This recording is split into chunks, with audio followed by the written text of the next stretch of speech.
Hi, kids, it's Mommy Rocky again, and I'd like to take this opportunity to tell you another story from our favorite book, Why the Piña Has 100 Eyes and Other Classic Philippine Folk Tales About Fruits. The stories in this book was told by Neni Romana Cruz, and the wonderful drawings in this book was illustrated by Felix Mago Miguel. Today, I'm going to tell you the story about the buried arm, the story of the first banana plant. Ready? Let's go. Once, in a village by the sea, there lived a couple named Aling Celia and Mang Pedro and their beautiful daughter named Juana. Juana was so lovely that people never grew tired of looking at her. They admired her flowing black hair, her eyes which were full of wonder, and her graceful manner. Juana was beautiful inside and out. She was always loving and attentive to her parents' wishes. Aling Celia and Mang Pedro were fiercely protective of their daughter.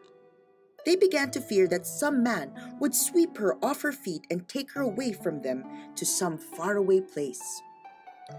One day, Juana met a young man named Aging.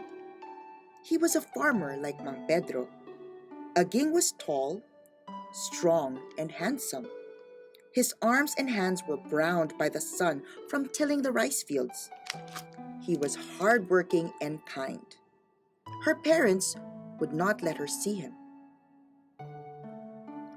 "What is wrong with my being friends with Aging?" she asked them. But Mang Pedro said, "If you love us, you will keep away from him." Although she did not mean to disobey her parents' wishes, Juana made up her mind that she and Aging could be good friends. Every afternoon, before the sun set in the fields, Aging would secretly meet with Juana by a well near her home. Over the next few months, they continued to meet unseen by anyone. And it was not long before Juana and Aging fell in love. One afternoon, Juana's mother left the house to go to town. Aging decided to visit Juana in her house. They were so engrossed in each other that neither realized that Juana's father would be home soon. Sure enough, Mang Pedro was on his way home. From a distance, he could see Aging inside his house, leaning against the window. In a burst of fury, Mang Pedro ran to the house and with an angry cry, swung his razor-sharp bolo. Before Juana and Aging could react, the bolo came down hard on Aging's arm as it rested on the open window. The blow was so violent that the young man's arm fell to the ground. Shocked and bloodied, Aging ran out of the house. Juana rushed after him.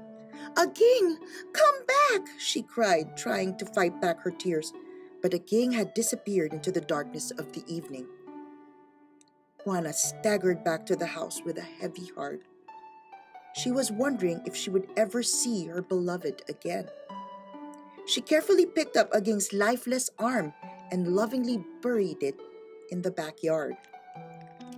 Her grief was so great that she wished she could bury herself with the arm that was once so strong and powerful. She cried as she remembered what it was like to hold Aging's hand.